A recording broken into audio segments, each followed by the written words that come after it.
ఒక్క కలం వేటుతో రాష్ట్ర రాజకీయ నాయకుల తలరాత్రలను మార్చేటువంటి ప్రింట్ మీడియా, ఎలక్ట్రానిక్ మీడియా కుటుంబ సభ్యులందరికీ ముందుగా చేతులెత్తి నమస్కారాలు తెలియజేసుకుంటున్నాను. నేను రాష్ట్ర రాజకీయాల్లోనే ఒకనాడు సంచలనానికి కేంద్రమైనటువంటి నల్లపరెడ్డి శ్రీనివాసులరెడ్డి గారు, స్వర్గీయ శ్రీనివాసులరెడ్డి గారి రెండవ కుమారుడును, మరియు కోవూరు నియోజకవర్గంలో 6 సార్లు ఎమ్మెల్యేగా గెలిచి 7వసారి ఎమ్మెల్యేగా గెలవడానికి సిద్ధంగా ఉన్నటువంటి మా అన్న ప్రసన్నన్న తమ్ముణ్ణి అని మీకు ముందుగా నేను పరిచయం చేసుకుంటున్నాను. వైఎస్ రాజశేఖర రెడ్డి కాలం నుంచి కూడా, ఆయన ఉన్నప్పటి నుంచి కూడా ప్రస్తుతం జగన్మోహన్ రెడ్డి గారి బాటలో నడుస్తున్న మా కుటుంబం, వారి పట్ల, కుటుంబం పట్ల ఒక ప్రత్యేకమైనటువంటి అభిమానం గలటువంటి కుటుంబం నల్లపరెడ్డి కుటుంబం అని సందర్భంగా మీకు తెలియజేసుకుంటున్నాను. ఇక అసలు విషయానికి వస్తే, వేమిరెడ్డి ప్రశాంతి రెడ్డి గారి రాజకీయ నిజరూప దర్శనం ఒక ఆడియో రూపంలో మీ దగ్గరికి తీసుకొస్తున్నానని చెప్పి మీకు మనవి చేసుకుంటున్నాను. అసలు వేమిరెడ్డి ప్రశాంతి రెడ్డి గారు కోవూరు నియోజకవర్గంలో ఆమె పర్యటిస్తున్నప్పుడు ఒక మాట అన్నారు. నల్లపరెడ్డి శ్రీనివాసులరెడ్డి గారి చెల్లెల్ని ఏ ఇంటికైతే కోడలుగా పంపించారో అదే ఇంటికి నేను చెల్లెలుగా, కోడలుగా పంపబడ్డానని చెప్పి ఆఖరాకి నల్లపరెడ్డి కుటుంబ పేరునే వాడుకోవాల్సిన పరిస్థితి వేమిరెడ్డి ప్రశాంతి రెడ్డి గారికి వచ్చిందని చెప్పి నేను మీకు మనవి చేసుకుంటున్నాను. నల్లపరెడ్డి శ్రీనివాసులరెడ్డి గారి చెల్లెలు మా మేనత్త స్వర్గీయ హైమావతమ్మ గారు, రాజగోపాల్ రెడ్డి గారి భార్య గారు ఒక దేవత.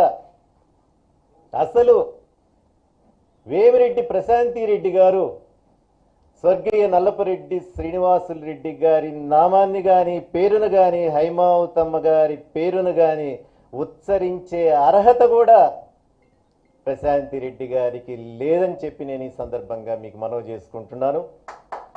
నేను ఒకే విషయం చెప్తాను, ఇంతకంటే ప్రశాంతక్క గురించి నేను ఎక్కువ మాట్లాడను.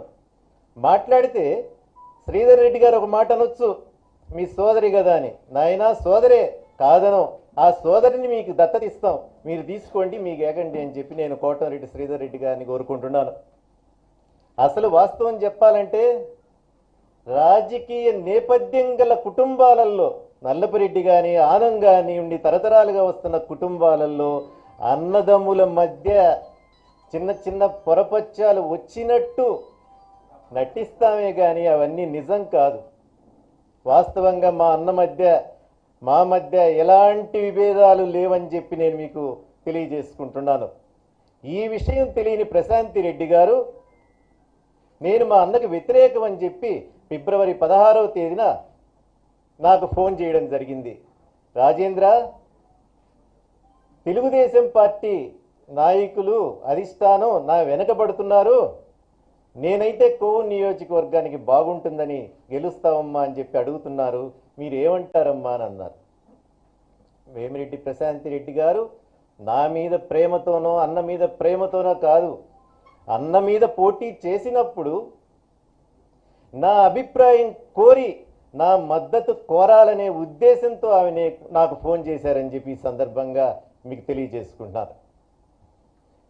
మీకు ఒకే విషయం చెప్తున్నాను,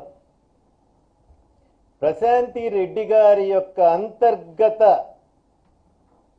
మనస్తత్వం చాలా పూర్తిగా విరుద్ధం.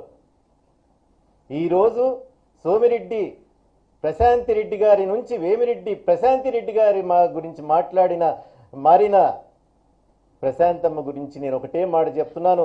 నాకు ఆ రోజు ఫోన్ చేసినప్పుడు ప్రశాంతక్క అర్థం పర్థం లేకుండా, ఆలోచన రహితంగా ఒక రాజకీయ నాయకురాలని చెప్పుకుంటూ మన ముందుకొచ్చిన వేమిరెడ్డి ప్రశాంతి రెడ్డి గారికి ఇంత అమాయకత్వమైనటువంటి మనస్తత్వంతో ఈమె ఎలా వచ్చిందా రాజకీయాల్లోకి అని చెప్పి నాకు అనిపించింది.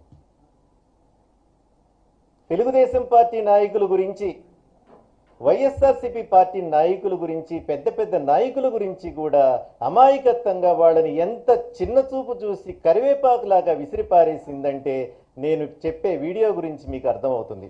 మొదటగా దినేష్ గురించి మాట్లాడింది, పొలంరెడ్డి దినేష్ కుమార్ రెడ్డి గురించి. దినేష్, ఆ పదాలు మీరు విన్నారంటే